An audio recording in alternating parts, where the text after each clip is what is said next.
What that simply means is to get the quantity of distilled water that we are going to be needing to create a 1 kg batch of this formula given, what we are going to be doing is 1000, which is the what? Batch times 5%, which is the percentage given for water, times 5%. Now, when you're imputing this into your calculator, I'm going to put I will put an illustration of the calculator in this video. When you're imputing this into your calculator, because we want to make it very easy for you, you must include the percentage sign. One of the reasons you're not getting the answers is because you end up going to type 1000 times 5. You're not imputing 1000 times 5%. What you're supposed to be working on is 1000 times 5%, not 1000 times 5. If you impute this, you're going to be getting the wrong answer. But when you impute this with the percentage sign, the figure will change to decimal and you're going to get the appropriate answer. Now let's do the maths. Let us calculate using our calculator. The reason why I'm using my calculator is because even myself, I hate maths. But you cannot be a cosmetic product formulator without maths, chemistry, and biology. Unfortunately, see, biology or what you call anatomy, those three things work hand in hand in this field. So remember, we are calculating for 1 kg batch and we say distilled water 5%. What we need to do is impute your calculator. 1000 times 5. If you just do 1000 times 5 and you do equals to, you will get 5000. But that is very wrong. So what we rather want to do is 1000 times 5%. You see, when you impute the percent, what you're going to get is 50. So what that automatically means is to create a 1000 gram of this batch, you need what? 50 grams of water. You repeat the same thing for allantoin. For allantoin, 1000 times 0.2, again, percentage. What you're going to get is 2, which means to create a 1000 gram batch of this product, you need what? 2 grams of what? Allantoin. Please note, what are mils? Liquids are written in mils in formula writing, and powders are written in grams. I'm saying this because don't make the mistakes.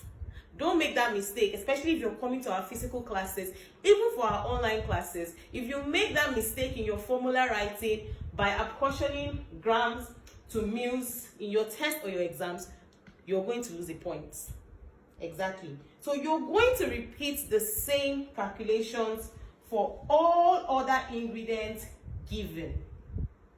You're going to repeat the same calculations for all other ingredients given. It will tell you the exact quantity that you need from each of these ingredients to be able to create a 1 kg gram batch of it. Now that is the same thing you're going to do when you want to make a 10 kg gram. It's the same thing you're going to do when you want to make a 15 kg gram. Let's create the same thing, or let's replicate the calculation for a 15 kg gram batch. Now 15 kg gram batch, of course you know, will be represented as 15,000. Now you simply do 15,000 times 5%, which is what? 750 mils.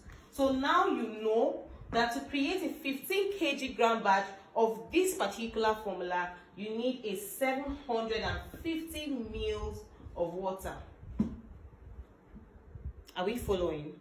And if you want to create a 15 kg gram batch of this, you need what?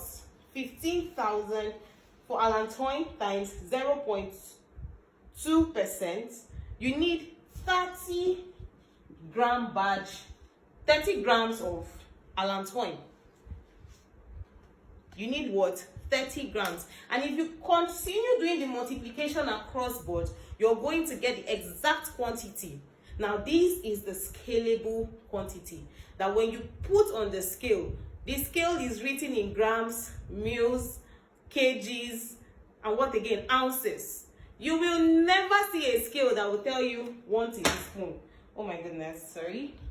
That will give you 1 tablespoon. There's no scale that measures in 1 tablespoon, unless, even as a formulator, don't rely on the tablespoon. Even in on those measuring spoons, there are figures. You will see things like 250 grams. Why am I breaking this down? I'm breaking it down because 1 tablespoon is not a unit of measurement. And I acknowledge the fact that there are beginners formulator that may not understand, that may not have the finances to start getting all their equipment at once. So yes, tablespoons are a starting point, but do not focus on that 1 tablespoon. Focus on the figures on the tablespoon. I wish I have a tablespoon here. I would have shown you. On your tablespoon, you will see 250 grams or 250 mils. You will see 50 grams or 50 mils written on them. For you to be able to measure accurately, don't focus on this is a tablespoon. Focus on the fact that there are mils and there are grams numbers attached to that, and work with those numbers. I don't know if I'm making sense, but I'm sure I'm making sense. Now that we've finally learned how to convert our formulas to units of measurement, we're going to be moving to the next phase, which is how do we know that this formula is accurate, or how can we tell that this formula is correct? The very first way to know that a formula is wrong, I can tell a formula is wrong by merely looking at the formula.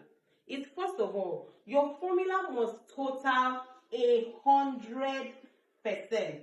That means when you add up all the percentages that you have gotten for your ingredients, it must total 100%.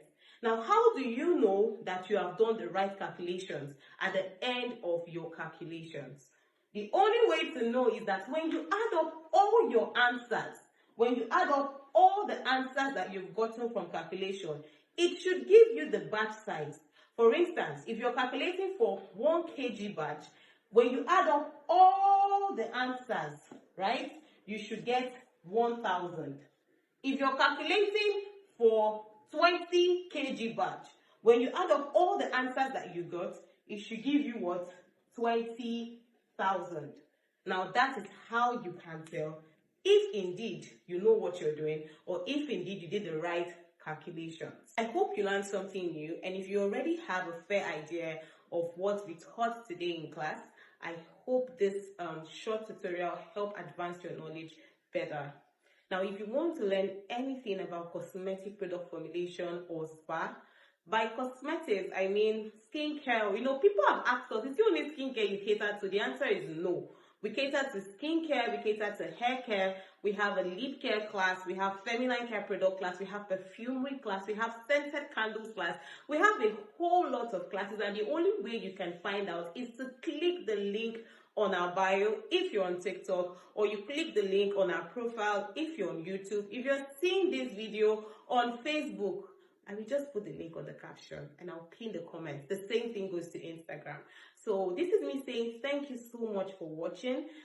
Registration for our online classes are actively going on. Meanwhile, early bird registration for batch 2 or batch B 2026 is currently ongoing for physical classes, both for the spa and those that want to advance their knowledge in cosmetic product formulation. Details will be given shortly, and I hope you know that we are relocated. We are no longer at East West Road, Port Harcourt. We are now at Rumi Bekwe, and I will be dropping the full address in no time. Thank you guys so much for watching, and see you in the next video.